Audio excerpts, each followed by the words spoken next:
اعوذ باللہ من الشیطان الرجیم بسم اللہ الرحمن الرحیم۔ معزز ناظرین، خالد کمانڈر آپ کی خدمت میں حاضر ہے اور مجھے سمجھ نہیں آ رہی کہ میں آج بات کس طریقے سے شروع کروں۔ پرویز الہی کے انٹرویو جو انہوں نے اے آر وائی کے نیوز رپورٹر میں دیا ہے، سنتے ہوئے تو آئے ہیں کہ فلاں وکٹ کے دونوں سائڈ پہ کھیلتا ہے، لیکن یہ پرویز الہی صاحب تو شاید وکٹ کی چاروں سائڈوں پہ کھیل گئے ہیں، یا اس سے بھی شاید کچھ زیادہ سائڈیں اگر ایک ایک کر کے بغور اس کا تجزیہ کیا جائے، لیکن ٹائم زیادہ لگ جائے گا۔ یا پھر نواب زادہ نصر اللہ انتہائی زیرک سیاستدان تھے، اللہ تعالیٰ ان کی مغفرت فرمائے۔ ان کے بارے میں بھی ایک چیز بڑی مشہور تھی کہ وہ ہاں کرتے ہیں تو ان کا بندہ جو ہے وہ نہ کر رہا ہوتا ہے، یا جب نہ کرتے ہیں تو ان کا بندہ ہاں کر رہا ہوتا ہے۔ تو کچھ اس طرح کی باتیں بھی بہت ساری کر گئے اپنے محسنوں کے متعلق۔ یا پھر وہ بات بھی صادر آتی ہے کہ آصف علی زرداری کو ایک ایسا تمغہ قوم نے دیا ہوا تھا، ایک نعرہ آصف علی زرداری کا تھا جو قوم نے ان کو دیا ہوا تھا، ایک زرداری سب پہ بھاری۔ تو وہ بھی شاید ریکارڈ انہوں نے اپنے نام کر لیا ہے۔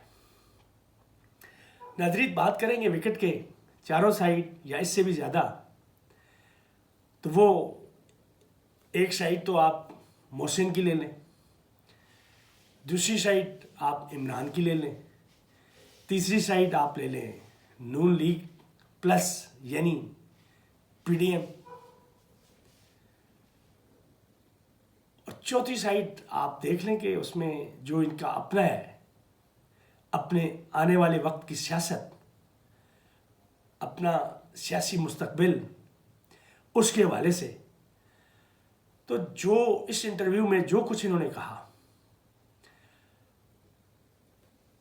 اس سے یہی لگتا ہے کہ یہ چاروں سائڈوں پہ کھیل گئے ہیں۔ اب سب سے پہلے ذکر کریں گے محسن کا کہ ان کو بہت افسوس ہوا ہے کہ عمران خان نے کل جو جنرل باجوہ کا نام لیا ہے، ان پہ الزام لگائے ہیں ان کی موجودگی میں۔ یقیناً ان کو افسوس ہوا ہوگا، ان کے اچھے تعلقات رہے ہیں جو کہ انہوں نے بتایا بھی ہے، اور میں بھی آگے بتاؤں گا کہ انہوں نے کیا کچھ بتایا ہے ان کے بارے میں۔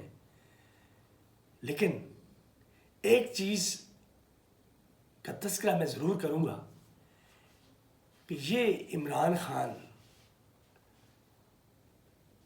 کی جو تقریر تھی، یہ تو پچھلے 8-9 مہینوں سے وہ کر رہے ہیں۔ پہلے بغیر نام کے کر رہے تھے، کوئی اور القاب دے رہے تھے، اور اب وہ نام لے کے کہہ رہے ہیں، اور اپنی ہر تقریر میں، اپنے ہر انٹرویو میں، چاہے وہ کسی کے ساتھ بھی بات چیت کرتے ہیں، اس چیز کا تذکرہ تو بڑے دھوم دھڑکے سے وہ کرتے ہیں، بغیر کسی ہیل و حجت کے کرتے ہیں، اور بڑی کلیئرٹی کے ساتھ وہ بتاتے ہیں کہ ان کے تعلقات کس طریقے سے رہے ہیں، کس طریقے سے خراب ہوئے ہیں، یہ ان پہ کیسے اعتماد کرتے رہے ہیں، ان کے اعتماد کو ٹھیس کیسے پہنچی ہے۔ تو اب تو انہوں نے یہاں تک کہہ دیا ہے کہ اگر آنے والی حکومت، اگر اس میں یہ میجورٹی ان کی آ جاتی ہے اور ان کو فری کام نہ کرنے دیا گیا، اسی طرح کی رکاوٹیں پیدا کرنے کی کوشش کی گئی، تو وہ حکومت کا حصہ کبھی بھی نہیں بنیں گے۔ تو پھر پرویز الہی کیوں اس شک شبے میں تھے کہ شاید اگر وہ بیٹھے ہوں گے تو وہ نام نہیں لیں گے ان کے محسن کا۔ اور پھر پرویز الہی صاحب نے جب یہ ذکر کیا کہ جنرل فیض ان کے پیچھے پڑے، ان کے کیس کھولے گئے، ان کے وارنٹ آ گئے گرفتاری کے، اور ایسے لگا جیسے ان کو سزا ہونے والی ہے، تو بتا گئے کہ ان کو اس سزا سے، اس گرفتاری سے، اس قانون سے کس نے بچایا؟ اور وہی تو عمران کہتا ہے. تو NRO-2 اب ہو رہا ہے تو ایک چیز جو PDM پوری اور میڈیا یہ کہتا ہے کہ کیو لیگ کو کس نے بچایا، چودھری فیملی کو کس نے بچایا. وہ آج تک تو الزام عمران خان پہ ہی لگ رہا تھا کہ عمران خان کے یہ اتحادی ہیں، عمران خان نے ان کو بچا دیا ہے. لیکن آج انہوں نے خود ہی واضح کر دیا ہے، وہ نصر اللہ کے جو ٹوپی کا بندہ تھا اس کی طرح وہ بندہ نے کچھ سچ بتا دیا ہے کہ ان کو اس وقت کس نے بچایا. اس کرپشن کے خلاف اس وقت بھی جنگ کون لڑ رہا تھا؟ عمران نے تو اپنے جو ATM اس کے کہے جاتے تھے حلیم خان اور ترین، جب ان پہ بھی الزام لگا تو عمران نے اپنا رخ ان سے موڑ لیا تھا. بہت اس کے قریبی تھے. عمران پہ الزام بھی تھے ATM میں، عمران سارے پیسے ان کے کھا رہا ہے، سارے خرچے عمران ان کی جیب سے نکلوا رہا ہے. لیکن اس کے بعد نہیں دیکھا کبھی عمران علیم کے اتنا کلوز ہوا ہو یا ترین کے اتنا کلوز ہوا ہو. تو پھر وہ یہ کہتے ہیں کہ بزدار کو ہٹانے اور کس کو لگانے کے چکر میں تھے، کون تھا، کیسے تھا، تو کیا وہ صرف علیم خان کا ہی نام تھا؟ اور اب جو آپ لوگوں نے یہ بھی بتا دیا ہے کہ کس نے آپ کو کہا عمران کے ساتھ ہو جائے اور کس نے شجاعت کو کہا کہ ادھر ہو جائے، یہ پول بھی آپ نے کھول دی ہیں. پھر باجوہ صاحب نے تو جاتے ہوئے اپنی بہت ساری تقریروں میں گیریزنس میں ریٹائرڈ آرمی کے جو افسران تھے ان کی جو تنظیم تھی جگہ جگہ پہ یہ اعلان کیا ہے، اور بلکہ قوم سے بھی جاتے ہوئے شاید یہ پریس کانفرنس کی ہے یا ISPR نے، مجھے زیادہ کلیئر نہیں ہے. بہرحال وہ ہر اپنی تقریر میں یہ کہتے رہے ہیں کہ ہم نے تو بہت پہلے فوج کو اے پولیٹیکل کر دیا تھا. تو آج اس بندے نے یہ بھی بتا دیا ہے کہ وہ اے پولیٹیکل تو نہیں تھے، اور یہی بات عمران بھی کرتا ہے. تو عمران ایک بات جو کرتا ہے کہ وہ کرپشن کے خلاف نہیں تھے، رجیم چینج میں وہ حصہ تھے، رجیم چینج انہوں نے کروائی ہے، NRO-2 انہوں نے دلوایا ہے. تو آج نوابزادہ نصر اللہ کی ٹوپی کے بندے کی طرح آج یہ ساری راز انہوں نے فاش کر دیے ہیں، اور عمران خان کا جو بیانیہ ہے اس کو تقویت دے دی ہے بڑے دھوم دھڑکے سے. کوئی شک شبے والی بات نہیں ہے. خیر قوم کو تو پہلے بھی شک نہیں تھا، اب یہ ہے کہ حقیقت اور عیاں ہو گئی ہے. اور اسی طرح جو نون لیگ کے خلاف انہوں نے باتیں کی ہیں کہ نواز شریف آ جاتا ہے تو میں یہ کر دوں گا، جیلوں میں ڈال دوں گا، یہ کر دوں گا، وہ کر دوں گا. تو جب بات محسن کی ہوتی ہے اور ساتھ ان کی ہوتی ہے تو وہ FIR سے بھی ایک اندازہ ہو گیا تھا. جو عمران خان پہ قاتلانہ حملے کے نتیجے میں FIR درج نہیں ہو رہی تھی تو ٹھیک ہے پریشر تھا، تو محسنوں کی بات زیادہ اس وقت مانی گئی، عمران خان کو پیچھے رکھا گیا، نہیں ہوئی. ورنہ یہ کیسے پولیس افسرز کی جرت ہو سکتی ہے، SHO کی جرت کیسے ہو سکتی ہے کہ چیف منسٹر اس کو بلا کے کہے، اس کو کہے اور FIR درج نہ ہو؟ میں نہیں مان سکتا، ایسے نہیں ہو سکتا. بالکل 100% نہ ہوتا، لیکن وہ 3 نام جو دے رہے تھے 2 ناموں کی نامزدگی ہو جانی تھی. وہی کام آج نہیں ہو رہا. اب GIT ان کے نام نہیں دے رہی، ان کو نوٹسز نہیں بھیج رہی. پرسوں بھی نوٹس بھیجے گئے جس میں وہ پیش نہیں ہوئے، مزید نوٹس بھیجا گیا ہے پرائم منسٹر کو بھی. یہ تو وہی ٹریڈیشنل سارے معاملات ہیں، اور یہ چودھری برادران کی کیو لیگ کی جو سیاست ہے یہ بھی اسی سیاست کا ایک حصہ ہے جو پچھلی کئی دہائیوں سے چلی آ رہی ہے. اور ان کو پتہ ہے کہ آخری وہ NRO-1 ہو، 2 ہو، 3 ہو، 4 ہو، جو بھی ہو، آخر میں ڈیلیں کس طرح ہوتی ہیں، کس طرح زبانوں پہ تالے لگ جاتے ہیں. انکوائریاں کیسے کلوز ہو جاتی ہیں. مجھے تو ایک اور چیز یاد آ رہی ہے, میاں بیوی راضی کیا کرے گا قاضی.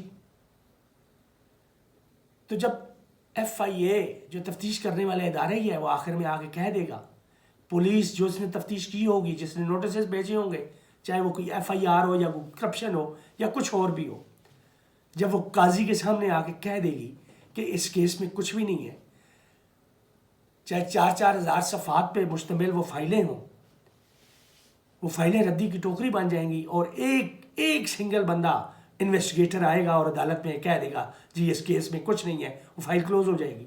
یہی نہیں ہوا. اس پوری قوم کے, اس 22 کروڑ عوام پہ یہی تماچا نہیں لگایا گیا ابھی. یہ نہیں ہے تو اور کیا ہے. تو اب اگر کوئی نوٹسز آ رہے ہیں, بلاوے آ رہے ہیں, تو اس کا نتیجہ بھی تو یہی نکلے گا, یہی کچھ ہوگا نا, یہی رول آف لا ہوگا, یا اس کے علاوہ کوئی اور ہٹ کے ہوگا. تو میں ہمیشہ سے یہی کہتا ہوں کہ یہ پاکستان بنا ہے چند ہزار لوگوں کے لیے, اور وہ 22 کروڑ لوگوں کے ساتھ کھلواڑ کر رہے ہیں, جو غریب سے غریب تر ہو رہے ہیں, مظلومیت کی چکی میں پھنس رہے ہیں, اور جو دوسرے ہیں چند ہزار, وہ آئے دن اوپر سے اوپر ہی جا رہے ہیں. ان کی تنزلی کا کوئی ذکر ہی نہیں ہے. پتہ نہیں اللہ تعالیٰ نے کیا ان کو گدر سینگی دے دی ہوئی ہے, کس طریقے سے وہ اپنی زندگیاں گزار رہے ہیں, بادشاہ بنے ہوئے ہیں. اور اسی طرح بات کریں گے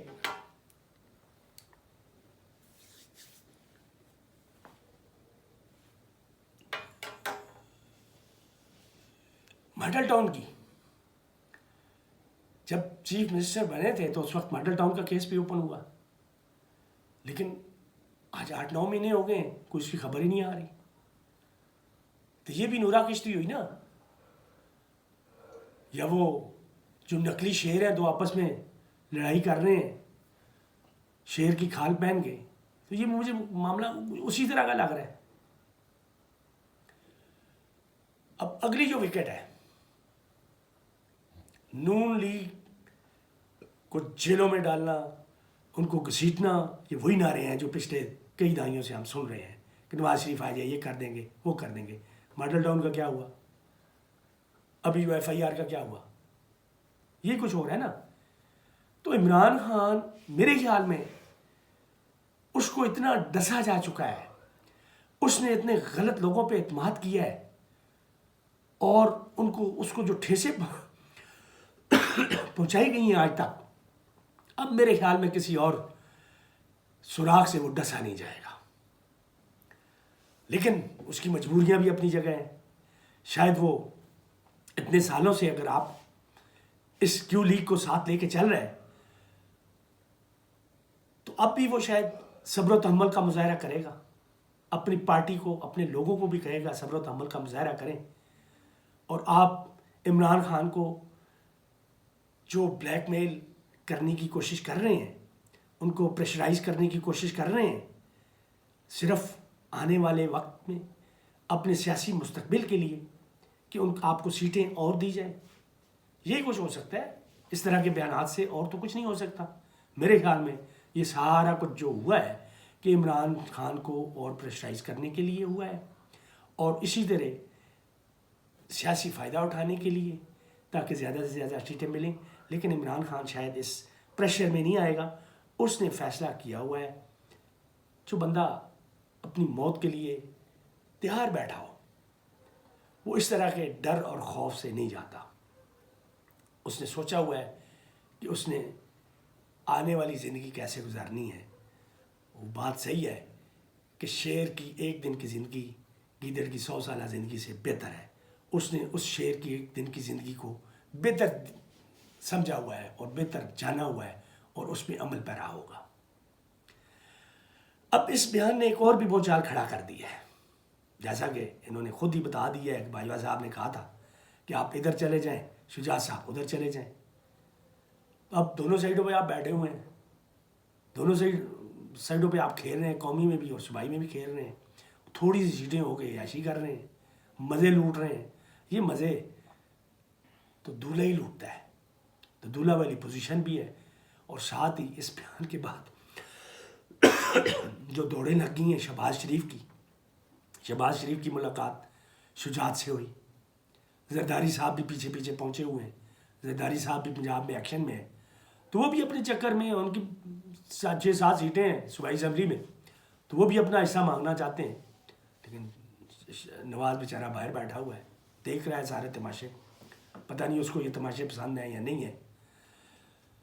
ویڈیو کافی لمبی ہو گئی ہے، اس پہ اور بھی بات کی جا سکتی تھی، لیکن ابھی اس کو کلوز کرتا ہوں۔